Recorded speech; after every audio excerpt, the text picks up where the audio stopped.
তরঙ্গ audio story teller চ্যানেলে আপনাকে স্বাগত। বাংলা সাহিত্যের ইতিহাসে বিশিষ্ট লেখকদের পাশাপাশি নতুন নতুন লেখকদের গল্পের ডালি দিয়ে সাজানো আমাদের এই অনুষ্ঠান। আপনিও যদি চান আপনার লেখা কোনো গল্প আমরা অডিও আকারে প্রকাশ করি, তাহলে যোগাযোগ করতে পারেন আমাদের সঙ্গে। আজ আমাদের জন্য গল্প পাঠিয়েছেন নদিয়ার করিমপুর থেকে শিক্ষক দীপক সাহা।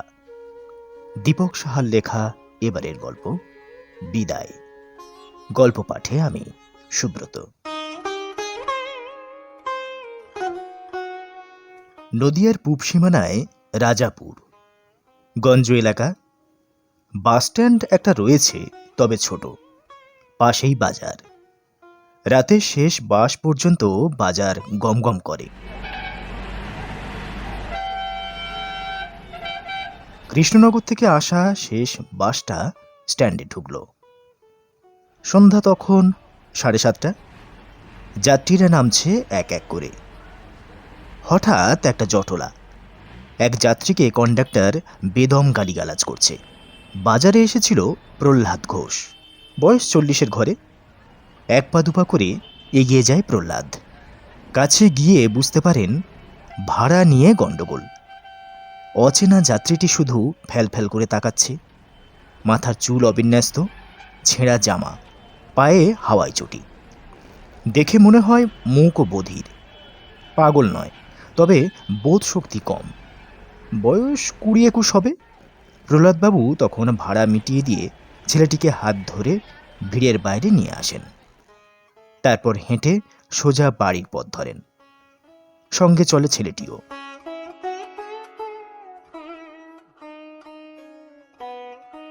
প্রহ্লাদের মায়ের ছেলেটিকে খুব পছন্দ হয়। ভালোবেসে নাম রাখেন মিলন। প্রহ্লাদের 4টি গরু আছে। মিলন সেই গরুগুলি দেখাশোনা করে। অল্প সময়েই সহজ সরল মিলন গ্রামের সকলের প্রিয় হয়ে যায়। মিলনকে বাড়ির কথা জিজ্ঞাসা করলে ডান হাত উঁচু করে কাল্পনিক কোনো এক বাড়ির দিকে ইশারা করে। এভাবেই দিন, মাস, বছর গড়িয়ে যায়। এবার প্রাইমারি স্কুলে আধার কার্ডের ক্যাম্প হয়েছে। গ্রামের কয়েকজন একদিন মিলনকে ওই ক্যাম্পে নিয়ে আসে। উদ্দেশ্য মিলনেরও আধার কার্ড করা। প্রথমে মিলনের ছবি তোলা হলো। তারপর যেই মেশিনে মিলন আঙুল স্পর্শ করেছে, অমনি মনিটরে মিলনের পরিচয়ে সম্পূর্ণ তথ্য সবার সামনে ভেসে উঠল। সেই তথ্য দেখে তো সবাই থ। নাম শ্রীবাস্তব যাদব। বাবার নাম ব্রজকিশোর যাদব। ঝাড়খণ্ডের এক প্রত্যন্ত গ্রামে বাড়ি। সেদিনই লোকাল থানার মাধ্যমে শ্রীবাস্তবের বাড়ির সঙ্গে যোগাযোগ করা হয়। দুদিন পর শ্রীবাস্তবের দাদা আর জামাইবাবু আসেন রাজাপুরে। পরের দিন সকালটা ছিল মিলনের, একই সঙ্গে বিচ্ছেদেরও। ভেজা চোখে প্রহ্লাদ মিলনকে বুকে জড়িয়ে ধরল।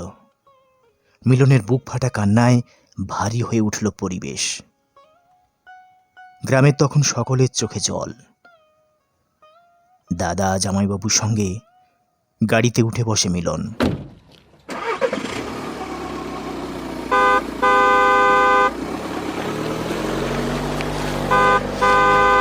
হর্ন দিতে দিতে বাঁশ ঝাড় পেরিয়ে রাস্তার বাঁকের মুখে তাদের গাড়িটা মিলিয়ে গেল ক্রমে।